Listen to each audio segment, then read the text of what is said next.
प्यारे देशवासियों, नमस्कार।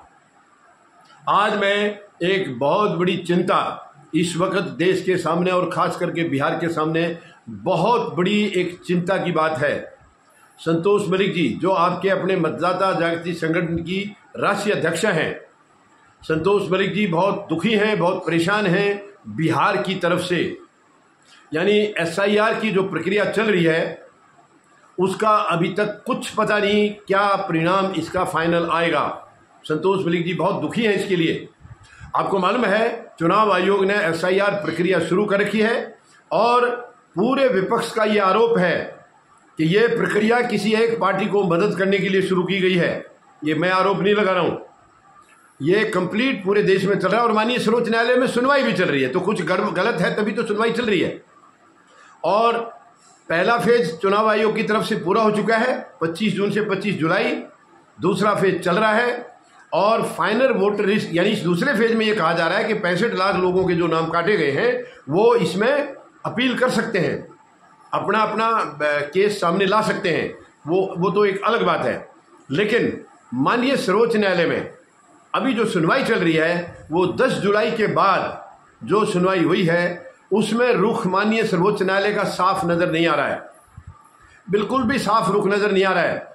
10 जुलाई को पूरी उम्मीद थी कि माननीय सर्वोच्च न्यायालय शायद अगली हियरिंग में, यानी जो 28 जुलाई की हियरिंग रखी गई थी, पूरा भरोसा था जनता को कि 28 जुलाई को इसको शायद रोक दिया जाएगा, एसआईआर प्रक्रिया को खारिज कर दिया जाएगा, रद्द कर दिया जाएगा, ऐसी उम्मीद थी। लेकिन दुर्भाग्यवश ऐसा हुआ नहीं है। और अब ये भी देखिए, मैं माननीय सर्वोच्च न्यायालय का बहुत सम्मान करता हूं, लेकिन 28 की जो डेट आई थी हियरिंग की, उसमें जो बेंच थी उनके एक न्यायाधीश महोदय को बदल दिया गया। उसमें एक न्यायाधीश महोदय को बदल दिया गया और उसके बाद से रुख, मैं किसी के ऊपर आरोप नहीं लगा रहा हूं, लेकिन उसके बाद से रुख जो है वो चुनाव आयोग की तरफ झुकाव दिखाई दे रहा है माननीय सर्वोच्च न्यायालय का। मुझे नहीं मालूम कारण क्या है, जबकि कितनी सारी दलीलें दी गई है याचिकाकर्ताओं की तरफ से। आप देखिए 28 जुलाई को हियरिंग हुई जो कि 29 को भी जारी रही, लेकिन उसमें भी कोई तस्वीर साफ नहीं हुई। उसके बाद 12 अगस्त की सुनवाई की डेट रखी गई थी। अब 12 अगस्त को भी काफी लंबी सुनवाई हुई है, करीब 4.5 घंटे।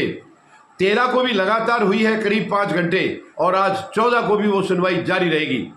लेकिन फिलहाल जो आसार नजर आ रहे हैं, मैं माननीय सर्वोच्च न्यायालय पर कोई आरोप नहीं लगा रहा हूं, बहुत सम्मान करता हूं मैं माननीय सर्वोच्च न्यायालय का, लेकिन जो आसार लग रहे हैं, क्योंकि माननीय सर्वोच्च न्यायालय कहीं ना कहीं चुनाव आयोग की बातों का समर्थन करते हुए दिखाई दे रहे हैं। अगर ऐसा हुआ तो जनभावना का क्या होगा? जनभावना तो कुचली जाएगी। यानी एक प्रक्रिया एसआईआर जिसके ऊपर पूरा विपक्ष इसका विरोध कर रहा है, बिहार की जनता विरोध कर रही है और ये कहा जा रहा है कि वो किसी एक दल की मदद करने के लिए किया जा रहा है। ऐसे में माननीय सर्वोच्च न्यायालय उसको कैसे उसके खिलाफ कड़ा फैसला नहीं करेंगे, ये एक बड़ी हैरानी की बात है। हालांकि मैं अभी ये कोई फाइनल जजमेंट आया नहीं है, आज फिर सुनवाई होगी, लेकिन अभी तक का जो रवैया दिख रहा है माननीय सर्वोच्च न्यायालय का, वो रवैया साफ नहीं है। कहीं ना कहीं उसमें ऐसा लग रहा है कि माननीय सर्वोच्च न्यायालय चुनाव आयोग की इस प्रक्रिया के साथ खड़े हैं, कहीं ना कहीं ऐसा लग रहा है। अगर ऐसा हुआ तो बहुत ही दुर्भाग्यपूर्ण स्थिति होगी।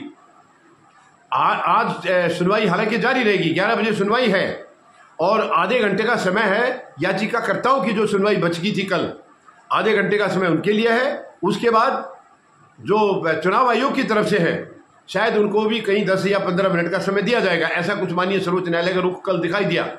और उसके बाद फाइनल जजमेंट आएगा। लेकिन ये 2 दिन अभी सुनवाई चली है, मैराथन सुनवाई है। ये 2 दिन पहले भी चली, 28 और 29 जुलाई को, और उससे पहले 10 जुलाई को थी। वो काफी सकारात्मक लग रही थी। मैं बिल्कुल भी इसमें मैं कोई आरोप नहीं लगा रहा हूं अभी, क्योंकि जजमेंट आया नहीं है। लेकिन जो 2 दिन की सुनवाई हुई, उससे पहले 2 दिन की हुई, उनसे जो तस्वीर आ रही है, माननीय सर्वोच्च न्यायालय कहीं भी चुनाव आयोग के खिलाफ नजर नहीं आ रहा है, उनके इस निर्णय के खिलाफ नजर नहीं आ रहा है, जबकि समय बहुत कम है। और विपक्ष ने भी कहा, याचिकाकर्ताओं ने भी कहा कि हम एसआईआर के खिलाफ नहीं है, लेकिन इसके समय के खिलाफ है, क्योंकि ये इतने कम समय में जायज तरीके से हो ही नहीं सकता है। और आपको मालूम है कितनी सारी धांधलियों की खबर आ रही है। बीएलओ खुद ही फॉर्म भर रहे हैं, खुद ही दस्तखत कर रहे हैं, तो ये जायज कैसे हो सकता है? तो क्या ये माननीय सर्वोच्च न्यायालय को दिखाई नहीं दे रहा है? और उधर राहुल गांधी ने कि जो पिछले 2024 के लोकसभा चुनाव के बारे में काफी धांधली कर्नाटका की दिखाई है, और वो कह रहे हैं और भी सीटों की दिखाऊंगा मैं। उन्होंने इसको ये कहा था, जब खुलासा करेंगे उसको एटम बम कहा था, एटम बम फोड़ेंगे, और उससे भी बड़ा बम बता रहे हैं वो, उससे भी बड़ा बम और फोड़ने वाले हैं बहुत जल्दी, ऐसा उनका कहना है। तो माननीय सर्वोच्च न्यायालय को तो ये सब देखना होगा, नहीं तो जनता कहाँ जाएगी।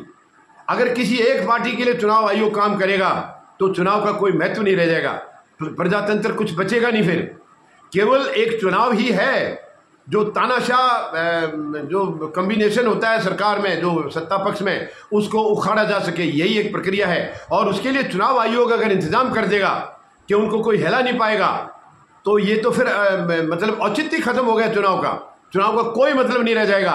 और चुनाव का मतलब नहीं रहा तो प्रजातंत्र कहाँ रहा। आज चुनाव है इसीलिए प्रजातंत्र काम बचा हुआ था, लेकिन अब उसके ऊपर डायरेक्ट प्रहार हो रहा है। तो ये संतोष बली जी की बहुत बड़ी चिंता है। हालांकि आज भी हम उम्मीद लगाएंगे माननीय सर्वोच्च न्यायालय शायद बहुत कोई अच्छा फैसला इस पर दें, ऐसी उम्मीद लगाई जा रही है। नहीं तो बहुत सारे मतदाता वो वोट नहीं डाल पाएंगे। संविधान में उनका अधिकार है और हर एक की एक वोट की बराबर कीमत है, चाहे सबसे गरीब आदमी है देश का, चाहे सबसे अमीर आदमी है। लेकिन ये संविधान की खूबसूरती आप देखिए कि हर एक के वोट की बराबर वैल्यू है। ऐसा नहीं है कि कोई अमीरों की वैल्यू ज़्यादा है और गरीब की कम है, नहीं।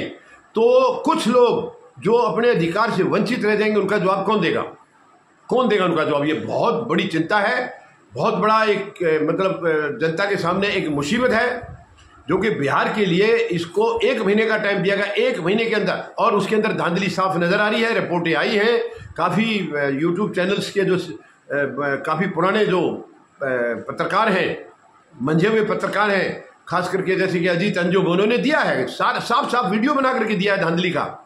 तो वो तो देखना चाहिए, चुनाव आयोग तो नहीं देखेगा, माननीय सर्वोच्च न्यायालय को देखना चाहिए। तो आज देखते हैं आज क्या फैसला आता है। फिर भी हम उम्मीद लगाते हैं, क्योंकि माननीय सर्वोच्च न्यायालय आखिरी उम्मीद होती है हमारी जनता की। जब वो हर जगह से हार जाता है तो जनता आखिरी उम्मीद माननीय सर्वोच्च न्यायालय पर रखती है, और अभी भी हमारी उम्मीद जिंदा है। लेकिन कल तक जो हालात दिखे मैंने उसके मुताबिक ये संतोष बली जी की चिंता आपको दिखाई है।